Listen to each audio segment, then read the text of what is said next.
Hello students, आप सब कैसे हो। आज मैं आपके साथ डिस्कस करने जा रही हूँ fix assets to total long term fund. ठीक है, या इसको हम दूसरी रेशो क्या कह सकते हैं, इसका दूसरा नाम क्या है, फिक्स असेट्स रेशो।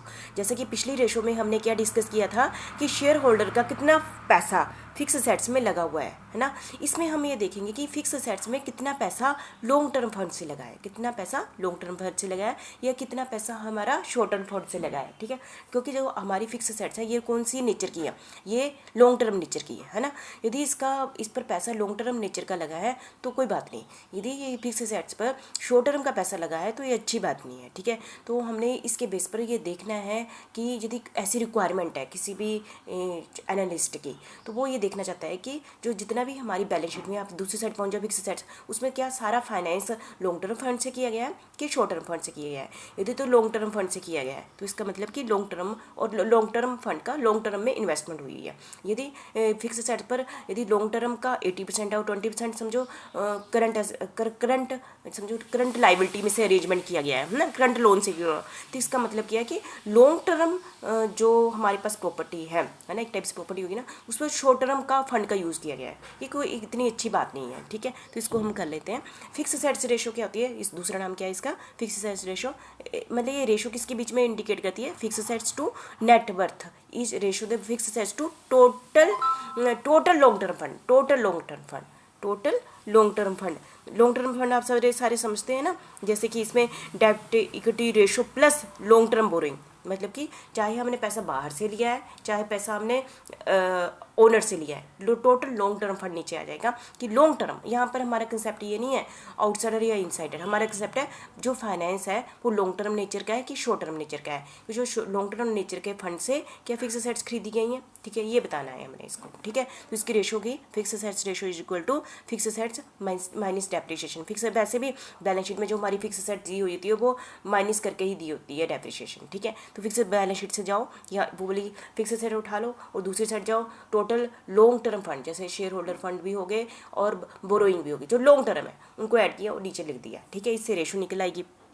ठीक है, the ratio indicates the extent to which the total of the fix assets are finance by long term fund. कि जो हमारी बैलेंस शीट की जो फिक्स असेट्स है उसका जो फाइनेंस का मतलब क्या है कि वो किससे खरीदी गई है फिक्स असेट्स, तो ये बताती है कि fix assets long term fund से खरीदी गई है। ठीक है, यदि 100% इंडिकेट्स 100% यदि रेशो आ जाती है ये, तो इसका मतलब पूरा फिक्स असेट्स किससे फाइनेंस किया गया है, लॉन्ग टर्म फंड से किया गया है। इफ़ यदि फिक्स असेट्स कम आती है, मैं समझो फिक्स असेट्स कम आती है लॉन्ग टर्म फंड्स के कंपेयर में, तो क्या है इसका मतलब फिक्स असेट कम है, इसका लॉन्ग टर्म का पूरा यूटिलाइज, मतलब fix assets total long term fund से ही खरीदी गई है और ठीक है, लॉन्ग टर्म का कुछ पार्ट करंट असेट्स में लगा होगा। मतलब कि जो फिक्स असेट्स टोटल यदि कम है, fix assets total long term fund से ही खरीदी गई है और लॉन्ग टर्म का कुछ पार्ट किस में चला गया होगा, वर्किंग कैपिटल में। Means fix assets finance by current fund और working capital not a good financial position.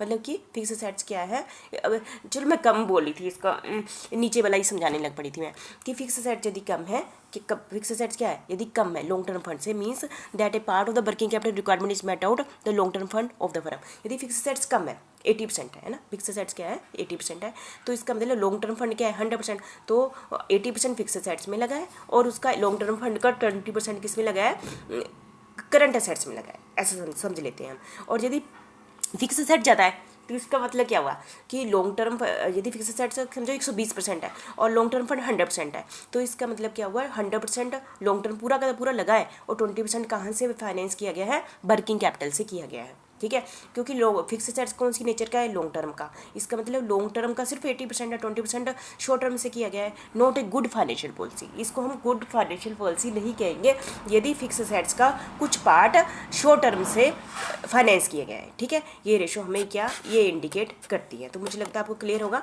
कि ये रेशो यदि कम आती है, यदि ये रेशो फिक्स असेट्स रेशो कम आती है तो इसका मतलब क्या है, सारा पैसा लॉन्ग टर्म फंड से अरेंज किया गया है। यदि फिक्स असेट्स रेशो ज़्यादा आती है तो इसका मतलब ज़्यादा आना अच्छी बात नहीं है, मतलब कि इस रेशो का ज़्यादा आना अच्छी, हम ज़्यादा को हम हमेशा अच्छा मानते हैं, पर इस रेशो में ज़्यादा आना अच्छी बात नहीं है, क्योंकि ज़्यादा का मतलब है कि पैसे का अरेंजमेंट शॉर्ट टर्म फंड से किया गया है। ठीक है, इसको हम एग्जांपल ले लेते हैं, हमारी फिक्स एसेट्स कितनी है, बैलेंस शीट में पहुंच जाओ 4 लाख, और इधर लॉन्ग टर्म फंड कितना है 5 लाख। इसका मतलब 5 लाख में से 4 लाख फिक्स एसेट्स लिए गए हैं और 1 लाख इसका कहाँ गया, ये 1 लाख हमने करंट एसेट्स में लगा दिया हुआ है, ठीक है, क्योंकि करंट एसेट्स भी चाहिए होती है ना, उसमें लगा हुआ है, ठीक है। तो ये अच्छी मतलब ठीक है, फिक्स एसेट्स आ गई ऊपर, ठीक है, मतलब कि ठीक है 80% लगा है फिक्स एसेट्स में तो कोई प्रॉब्लम नहीं। हाँ, क्योंकि लॉन्ग टर्म का तो सारा फाइनेंस ही 4 लाख का कहाँ से हुआ है, लॉन्ग टर्म फंड से हुआ है ना, तो अच्छी बात है। यदि यदि ये समझो ये होता 6 लाख और ये 5 लाख, तो इसका मतलब क्या होना था, 5 लाख पूरा इधर चला गया और 1 लाख का अरेंजमेंट हमने वर्किंग कैपिटल से किया, जो कि अच्छी बात नहीं होनी थी। मतलब कि ये रेशो कम है तो अच्छी, 100% से कम है तो अच्छी बात है, क्योंकि सारे पैसे का अरेंजमेंट कहाँ से हुआ है, लॉन्ग टर्म फंड से हुआ है, ठीक है। Thank you. इस रेशो का मतलब आप सारे समझ गए होंगे।